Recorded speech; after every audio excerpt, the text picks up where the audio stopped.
নমস্কাৰ বোলো সকলোকে পুনৰবাৰ টিকে মাইণ্ডৰ অন্য এটা ৰাতিপুৱাৰ ধামাকাদাৰ খবৰলৈ স্বাগতম জনাইছো। অন্য দিনৰ দৰে আজিও আপোনালোকৰ বাবে দিনটোৰ কেইবাটাও গুৰুত্বপূৰ্ণ খবৰ লৈ আহিছো। ভিডিঅ'টো প্ৰথমৰ পৰা শেষলৈকে চাই থাকিব। আগবাইছো আজিৰ প্ৰথমটো খবৰ ফালে। প্ৰথম খবৰটো জনোৱাৰ আগতে আপোনালোকক সকলোকে সৰুকৈ এটা অনুৰোধ, যদি খবৰ কেইটা চাই ভাল পায় তেন্তে লাইক এটা কৰিবলৈ কিন্তু নাপাহৰিব। আগবাইছো প্ৰথমটো খবৰৰ ফালে। প্ৰথম খবৰটো ওলাই পৰিছে ৰেচন কাৰ্ড থকা লোকসকলৰ বাবে। এইখিনিত এটা ভাল খবৰ ওলাইছে ৰেচন কাৰ্ড যাৰ যাৰ আছে, তো খুব সোনকালেই আপোনালোকক মিঠাতেল 1 লিটাৰকৈ প্ৰদান কৰিব বুলি জনাইছে ৰেচন কাৰ্ড থকা সকলক। তো অসম চৰকাৰে প্ৰতিশ্ৰুতি দিছিলে যে পুনৰবাৰ যদি বিজেপিৰ চৰকাৰ গঠন হয় তেনেহলে মিঠাতেল 1 লিটাৰকৈ প্ৰদান কৰা হ'ব প্ৰত্যেক ৰেচন কাৰ্ড হিতাধিকাৰীক। এটা মিঠাতেল বাদেই দিলো, চাউলৰ লগত যিকেইটা বস্তু দি আছিলে নিৰ্বাচনৰ পূৰ্বে সেই বস্তু কেইটাও বন্ধ কৰি পেলাইছিলে নিৰ্বাচনৰ পাছতে। মিঠাতেল দিয়াৰ কথাটো পাছৰে কথা, কিন্তু এতিয়া এটা ভাল খবৰ সকলোৰে কাৰণে ওলাই পৰিছে। তো আপোনালোকক খুব সোনকালে মিঠাতেলো প্ৰদান কৰিব বুলি কৈছে। মিঠাতেল প্ৰদান কৰিবৰ কাৰণে যা যোগাৰ চলাইছে অসম চৰকাৰে। গতিকে এইটো আপোনালোকৰ কাৰণে খুবেই ভাল খবৰ। আপোনালোকে যদি ৰেচন কাৰ্ডৰ সামগ্ৰী লাভ কৰে ভিডিঅ'টোত কিন্তু লাইক এটা কৰিবলৈ নাপাহৰিব। আগবাইছো ইয়াৰ পাছৰটো খবৰ ফালে। অসমৰ বিত্ত মন্ত্ৰী জয়ন্ত মল্ল বৰুৱা ডাঙৰীয়াদেৱে যোৱাকালি বাজেট দাখিল কৰিলে। 2026 আৰু 2027ৰ বাজেট যোৱাকালি দাখিল কৰিছে আৰু এইবাৰ বাজেটত কিন্তু বহুখিনি ভাল খবৰ আপোনালোক সকলোৰে কাৰণে ওলাই পৰিছে। তো তাৰে ভিতৰত প্ৰথমটো খবৰ হৈ গ'ল যে এইবাৰ প্ৰায় 33,240টা পদ নতুনকৈ সৃষ্টি হ'ব স্বাস্থ্য খণ্ডত। অসমৰ স্বাস্থ্য খণ্ডত 33,240টা পদ নতুনকৈ সৃষ্টি হ'ব। 6,814 জনকৈ নতুন MBBS চিকিৎসক পদৰ সৃষ্টি কৰিব বুলি জনাইছে। 82 আয়ুষ চিকিৎসক নতুনকৈ পদ সৃষ্টি কৰিব। 22 জন দন্ত চিকিৎসক পদৰ সৃষ্টি কৰিব। 4খন জিলাত স্থাপন হ'ব মেডিকেল কলেজ। গোৱালপাৰা, হাইলাকান্দি, হোজাই আৰু বজালিত হ'ব নতুন মেডিকেল কলেজ। এতিয়া চৰকাৰৰ উদ্দেশ্য হ'ল যে প্ৰত্যেকখন ডিষ্ট্ৰিক্টতে একোখনকৈ চিকিৎসা মহাবিদ্যালয় স্থাপন কৰা। এতিয়া ইমান পটকেটো নোৱাৰে, লগে লগেইতো নোৱাৰে, গোটেই কেইখন ডিষ্ট্ৰিক্টতেতো একেলগতে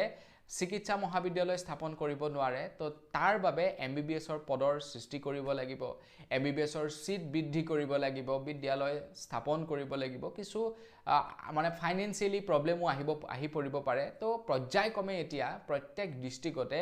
একোখনকৈ চিকিৎসা মহাবিদ্যালয় স্থাপন কৰিব অসম চৰকাৰৰ ফালৰ পৰা। আৰু নতুনকৈ 2026 আৰু 2027 বিত্তীয় বৰ্ষৰ বাজেটত দাখিল কৰিছে যে 4খনকৈ নতুন এইবাৰ চিকিৎসা মহাবিদ্যালয় স্থাপন হ'ব বুলি জনাইছে। আপুনি যদি এই 4খন ডিষ্ট্ৰিক্টৰ পৰা চাই আছে কমেন্ট সেকশনত জনাবলৈ কিন্তু নাপাহৰিব। আগবাইছো ইয়াৰ পাছৰটো খবৰ ফালে। আমাৰ অসমত এতিয়া বহু বিবাহ সম্পূৰ্ণৰূপে নিষিদ্ধ কৰা হৈছে। বহু বিবাহ সম্পূৰ্ণৰূপে নিষিদ্ধ কৰিছে আৰু তাৰ লগতে এতিয়াৰে পৰা যদি কোনোবা চৰকাৰী চাকৰিয়ালে বহু বিবাহ কৰে বা দ্বিতীয় বিবাহ কৰে লগে লগে তেখেতক চাকৰিৰ পৰা বৰখাস্ত কৰা হ'ব বুলি জনাইছে। যেহেতু আমাৰ অসমত এতিয়া দ্বিতীয় বিবাহ নিষিদ্ধ, বহু বিবাহ নিষিদ্ধ, তো সেইবাবে চৰকাৰী চাকৰিয়ালসকলৰ কাৰণেও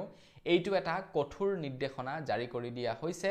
কোনোবাই যদি দ্বিতীয় বিবাহ কৰায় বা বহু বিবাহ কৰায় তেখেতক চৰকাৰী চাকৰিৰ পৰা বৰখাস্ত কৰি দিয়া হ'ব। এতিয়া বাকী সৰ্বসাধাৰণ মানুহবিলাকৰ কাৰণেতো নিয়মটো লাগু হ'বই, তাৰ লগতে চৰকাৰী চাকৰিয়ালবিলাকৰ কাৰণেও এই নিয়মটো প্ৰযোজ্য হ'ব। মুঠৰ ওপৰত এতিয়া আমাৰ অসমত কোনেও বহু বিবাহ কৰিব নোৱাৰিব বা আমাৰ অসমত এতিয়া কোনেও দ্বিতীয় বিবাহ কৰোৱাব নোৱাৰিব। এতিয়া মুছলমানসকলৰ ক্ষেত্ৰত অকণমান নিয়মটো বেলেগ হয়। তেওঁলোকে একাধিক বিয়া কৰোৱাব পাৰে, মানে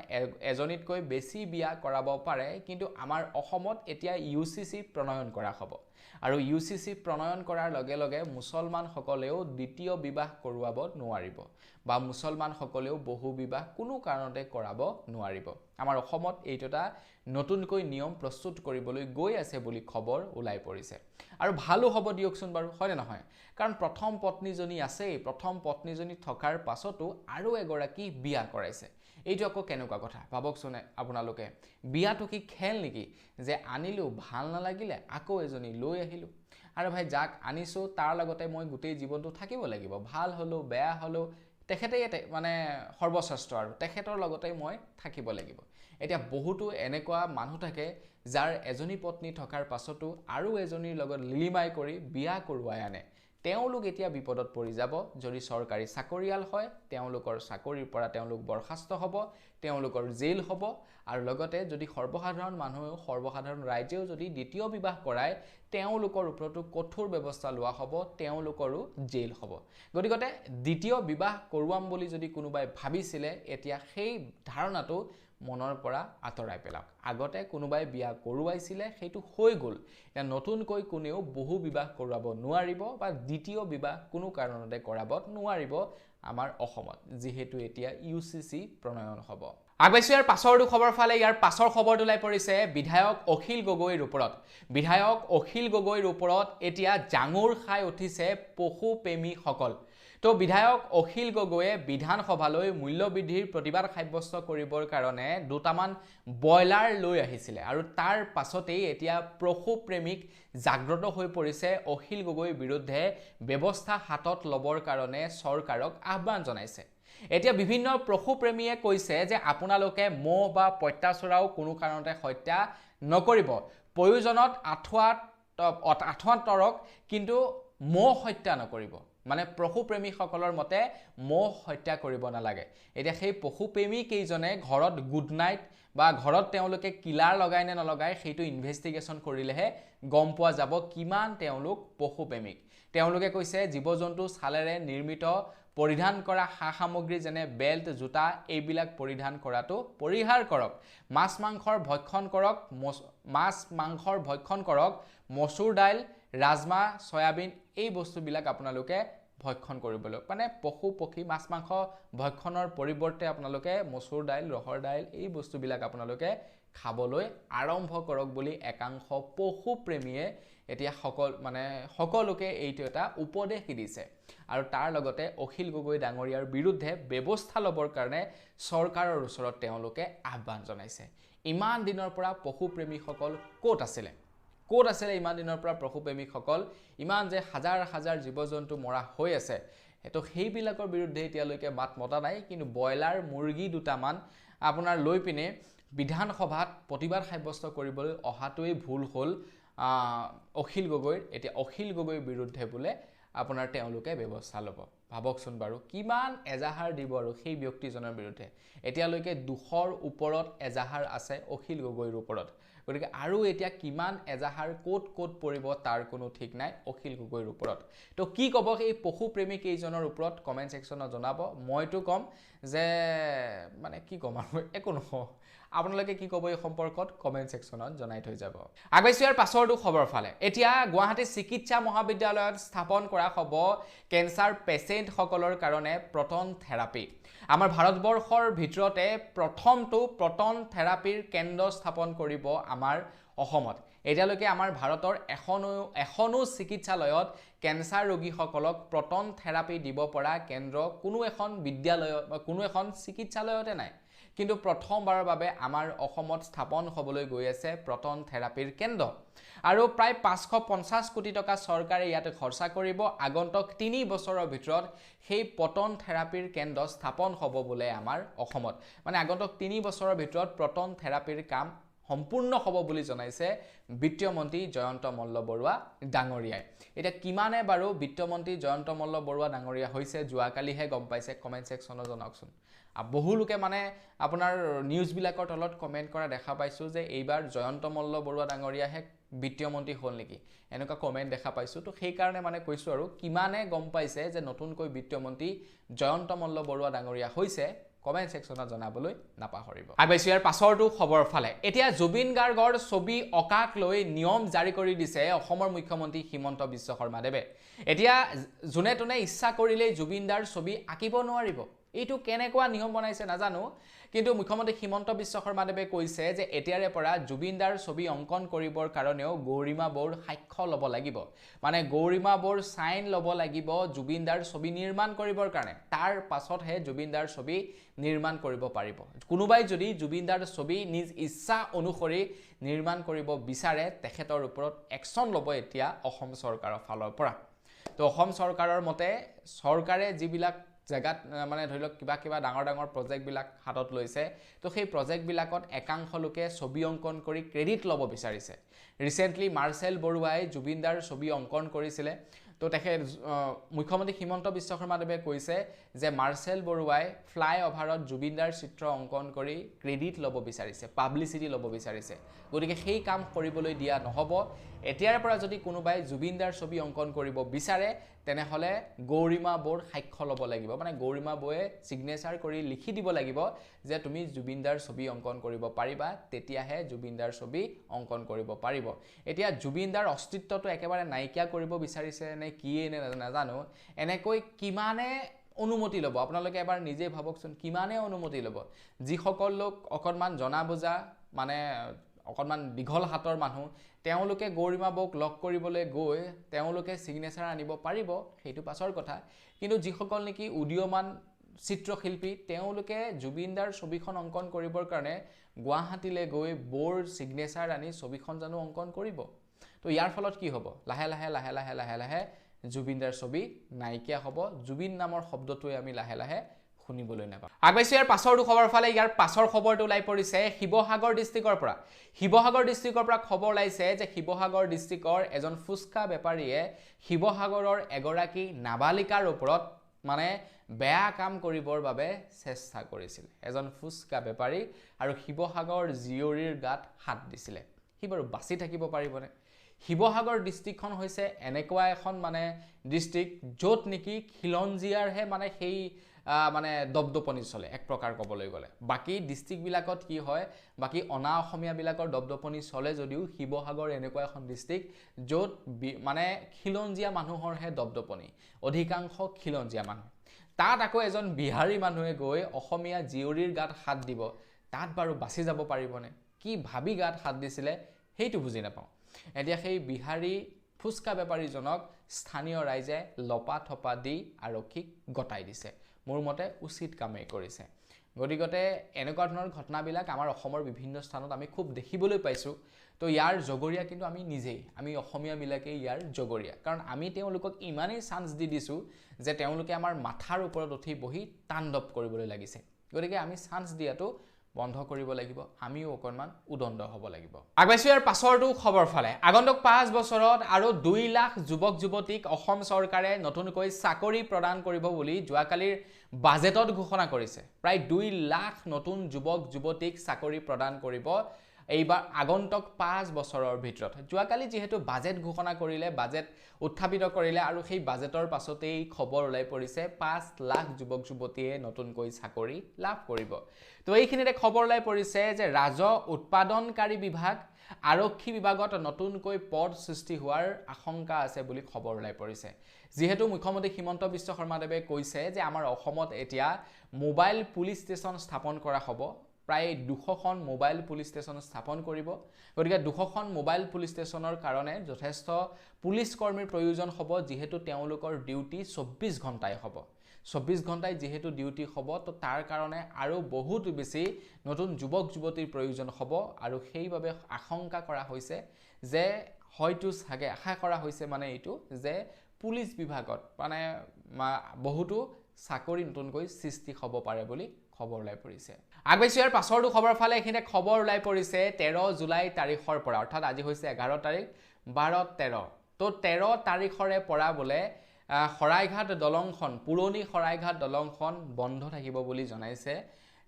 দুমাহৰ বাবে পুৰণি খৰাইঘাট দলংখন দুমাহৰ বাবে বন্ধ কৰি দিব বুলি জনাইছে আগন্তুক 13 তাৰিখৰ পৰা তো ইয়াৰ একমাত্ৰ কাৰণ হৈছে মেৰামতি কৰা হ'ব দলংখন আৰু মেৰামতিৰ বাবে যাতায়াত বন্ধ কৰি দিয়া হৈছে আৰু মেৰামতি কৰাটো সময় প্ৰয়োজন হৈ পৰিছে আমাৰ ভাৰতৰ বিভিন্ন স্থানত আপোনালোকে হয়তো তেনেকুৱা ধৰণৰ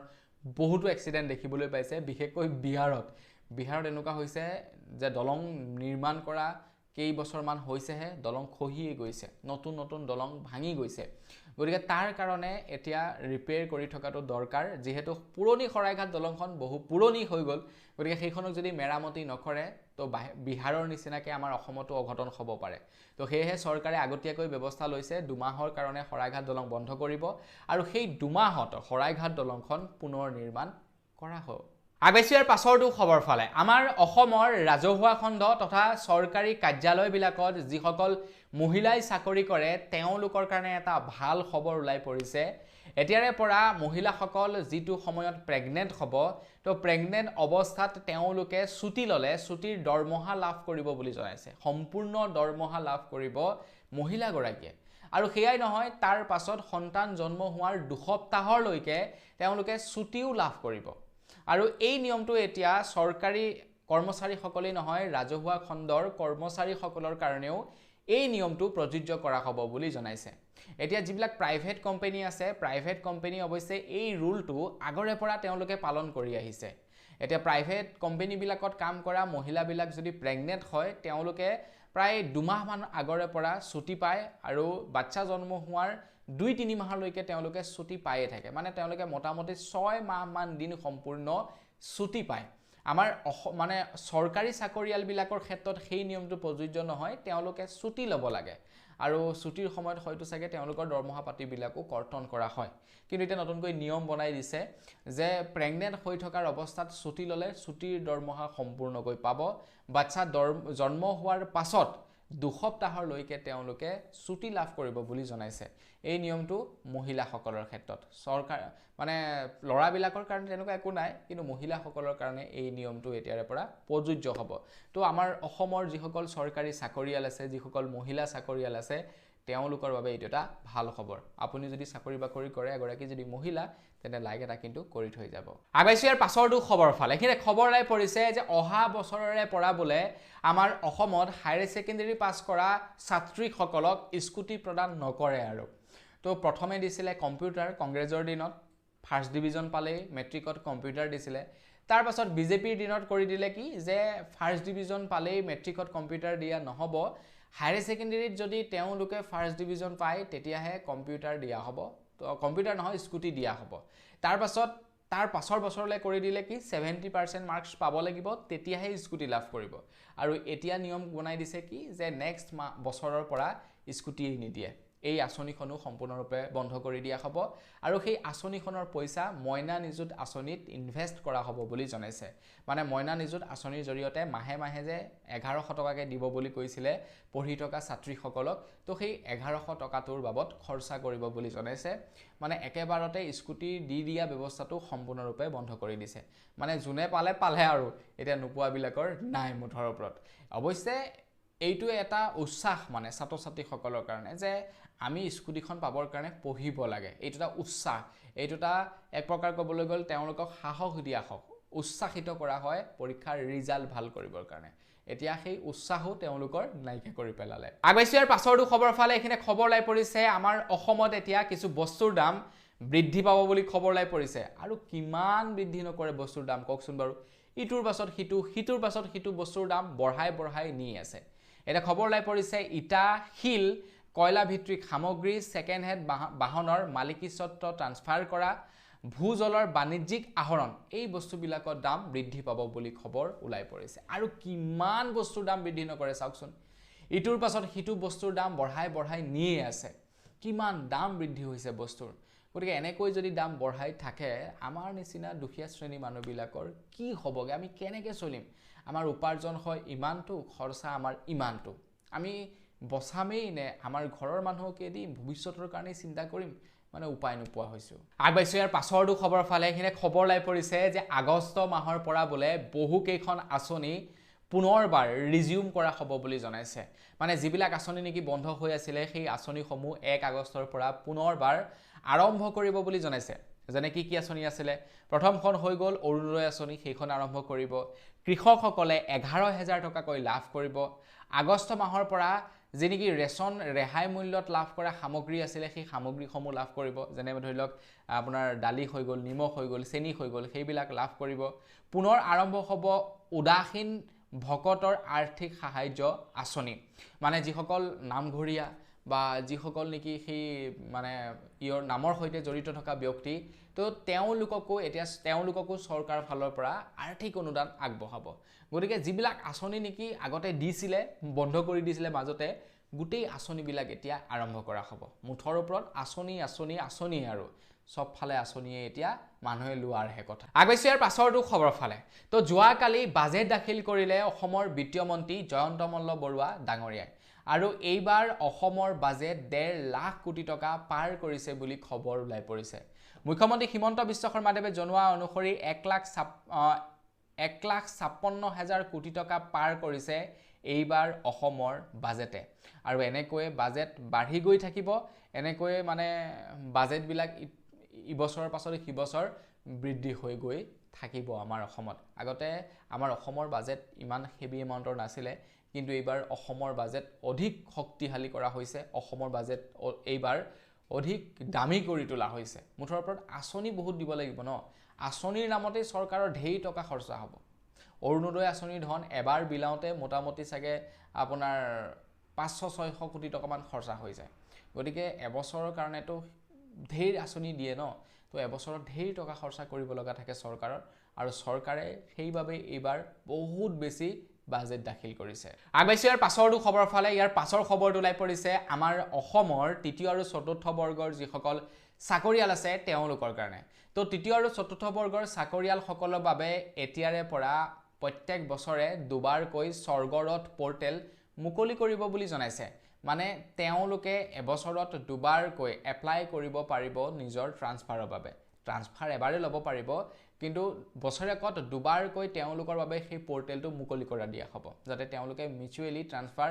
ল'ব পাৰে তো তাৰ কাৰণে বছৰেকত দুবাৰকৈ তেওঁলোকৰ পদ মুকলি কৰি মানে পোৰ্টেলটো মুকলি কৰি দিব বুলি জনাইছে অসম চৰকাৰৰ ফালৰ পৰা আৰু এই কথা যোৱাকালি অসমৰ বাজেটত ঘোষণা কৰা হৈছে আগবাইছো ইয়াৰ পাছৰটো খবৰ ফালে আমাৰ অসমত এজাক বৰষুণ দিলেই বানপানী হয় আৰু গুৱাহাটী মহানগৰীত কৃত্ৰিম বানপানী হয় আমাৰ অসমৰ বাকি বহুকেইখন ডিস্ট্ৰিক্টতো এনএইচপিসি নেপকোৰ কাৰণে বানপানী হয়